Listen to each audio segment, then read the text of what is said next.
Hi, I'm Alex, and welcome to Might I Suggest a Game, a channel devoted to helping you find your perfect board game. Today, I'm going to be talking about something very near and dear to my heart. I'll be doing a rundown for my top 10 best board games by Asian designers. Now, as a Korean American, it's been really difficult to see the spike of hate crimes against Asians in America over the last year. I know this is just a board game channel, but I really want to make sure I use my platform for good. That's why I decided to make this top 10 list to really highlight some of the amazing Asian designers that contribute so much to this board game community. But I also wanted to find a way to give back myself. So, I'll be doing a giveaway on my Instagram page of the #1 game at the end of this list. And on top of that, I'll also be running a fundraiser to support the Stop Asian Hate cause. It really would mean the world to me if you donated, and it might also earn you a few extra entries into the giveaway. Go check out my Instagram page for more details. Now, before I start, why not hit that subscribe button so I can keep growing this channel and keep bringing you that sweet, sweet board game content.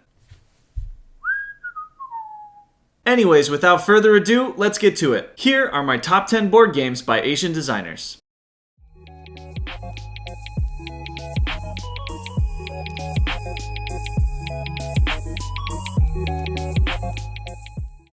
Kicking us off at number 10 is Electropolis. Designed by Taiwanese trio Chung Yu-di, Ku Chun-wei, and Wang Liang, and published by Homo Sapiens Lab. In Electropolis, you'll have to power your city with coal, gas, nuclear, or green energy. I like your energy, hombre. It's a tile placement city building game where players are mayors constructing their city's infrastructure grid. You'll construct your city and build up your popularity while also trying to mitigate your pollution output. Electropolis pairs a tricky tile placement puzzle with some really clean artwork. But my favorite part about it is that it has a lot of thematic elements that really feel like they mirror the decisions you'd have to make in a real city. The last time we played, my wife destroyed me by stacking up nuclear and green energy, and I think there's a lesson to be learned there. So, at number 10, might I suggest Electropolis.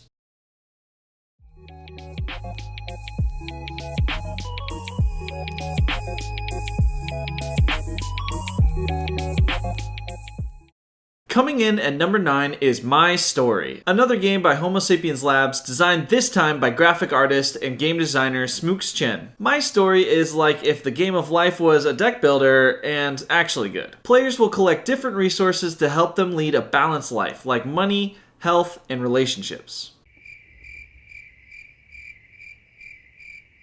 Each player will start with a basic occupation, but can take on new jobs throughout the game to level up their production. Throughout the game, you'll collect new jobs and achievements to beef up your resume. But if you can't quite afford those things, you can always make up the difference by spending your most precious resource, time. That's right, in My Story, age is a resource as well. But be careful, your game ends after you reach 50 years old. So make sure you get all of those items off your bucket list as quickly as possible. My Story is a really fun life simulation game, but one of my favorite parts about it is that it's brutally thematic at times. For example, you start with 2 young heart bonus cards in your deck, but they're promptly removed after you turn 30 and 35 respectively. Eee, that one hurts. My Story features some awesome art and really great replayability, which makes it the perfect game for those who really like playing Sims or are just looking at a chance at a second life. So for number 9 on my list, might I suggest My Story.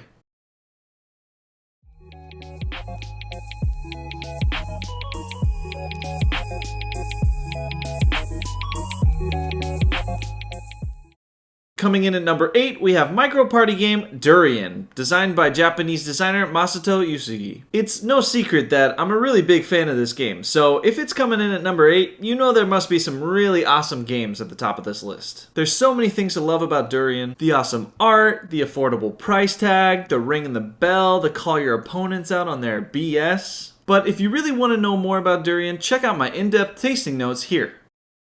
So, for number 8 on my list, might I suggest Durian.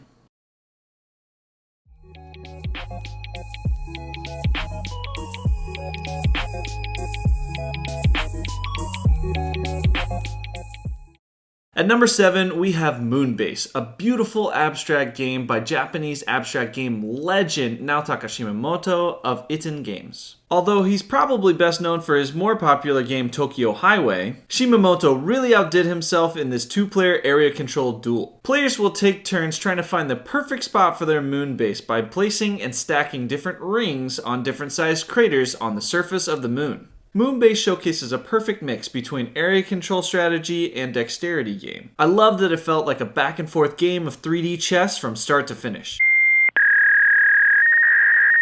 With quality components, interesting mechanics, and a unique premise, Moonbase is unlike any game that I've ever played before, and that's pretty hard to come by these days. So, for the number 7 spot on my list, might I suggest Moonbase.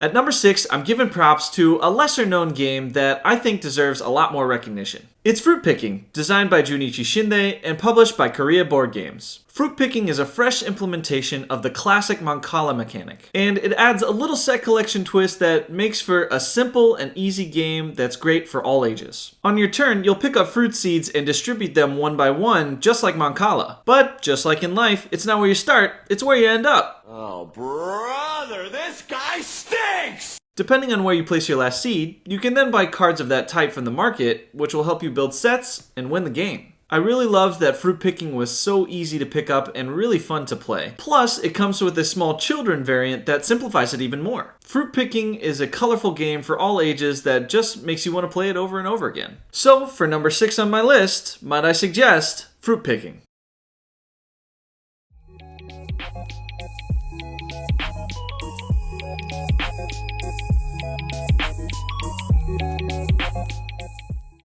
Now, I know I'm cheating here a little bit, but for number 5, I'm putting the entire Century series designed by Emerson Matsuuchi and published by Plan B Games. This includes the classic Century Spice Road, but also the variations and re-implementations like Eastern Wonders, Endless World, and Golem Edition. I love the Century family of games because they serve as a really awesome gateway into this board gaming hobby.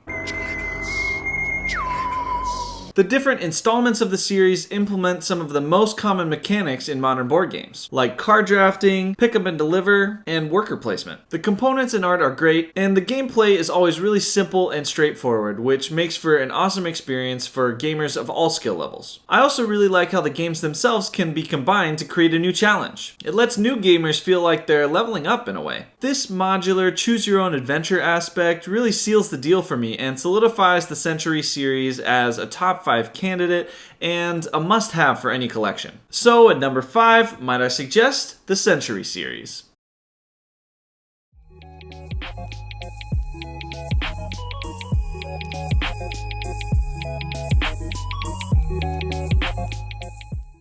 At number 4, we have one of my favorite 2-player games of all time. It's Hanamikoji by designer Kata Nakayama. The main thing that really works in this game is its emphasis on player interaction. Each player is competing for the favor of 7 illustrious geishas by collecting sets of their signature item. But in each round, you've only got 4 actions, and 2 of those actions require you to give cards to your opponent. Say what? Say what? Say what? Say what? Say What? The tricky decisions about what to keep and what to give away really give this game an incredible depth for something that only plays in about 15 minutes. There are plenty of 2-player games that advertise themselves as a duel, but this one really felt like there was a tight competition going through all the way to the end. With some beautiful art and really simple gameplay, this game is easy on the eyes and on the mind. It really makes you want to play over and over again, and for that reason, at number 4, might I suggest Hanamikoji.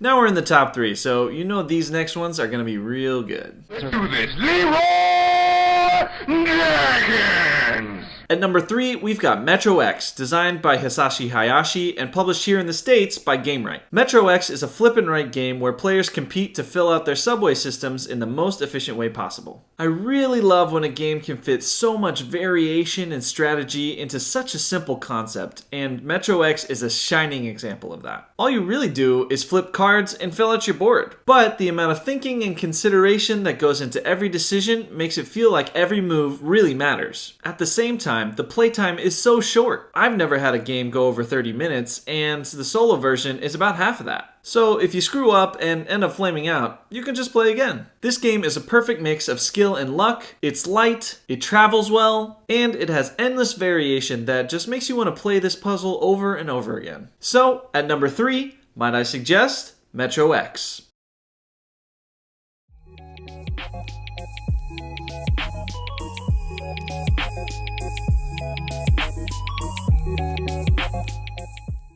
Coming in at number 2 is an all-time classic card game, Love Letter by Seiji Kanai. If we were just talking about the original game of Love Letter, I think it would still make this list based on the merits of the gameplay alone. But the fact that it's been adapted to fit so many different themes, from Batman to Adventure Time to H.P. Lovecraft, really speaks to the mass appeal of this awesome game. I love Love Letter because at any given time, any player, regardless of their experience, could win and feel really accomplished.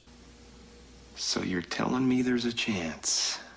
It's an incredibly easy game that's been stripped down to its essentials, and I think it really shines because of that. When the rules are draw a card, discard a card, and do what it says on that card, you can imagine this might be the lowest barrier of entry to any card game ever. But the hidden strategies, the bluffing, the social deduction make this game so much more than meets the eye. I consider Love Letter to be the gold standard for quick and easy card games. And with a different themed deck out there for everyone, I think this is a game that no collection should be without. So for number 2 on the list, might I suggest Love Letter.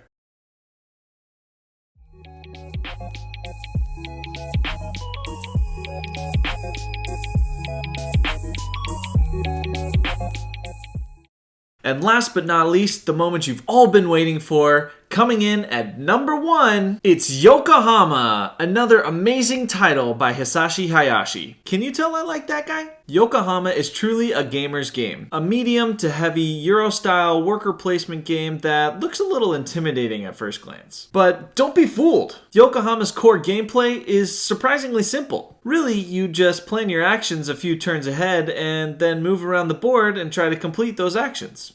Could it really be that simple? I love that although there were some overarching strategies to consider, each turn's decisions were relatively straightforward, which made the gameplay incredibly smooth. But truly, one of my favorite parts of this game is knowing that the designer, Hayashi-san, actually lives in the city of Yokohama. It's clear the amount of passion and thought that has gone into this game, and you can really feel that synergy when a game this big plays as smoothly as it does. It was one of the first Asian designed games ever to crack Board Game Geek's top 100, but I just put it up here because I really liked it. Yokohama is really a triumph of design, and it and all the other board games on this list represents the incredible imprint of Asian designers on this board game community. So, for the number 1 spot on my list, might I suggest Yokohama.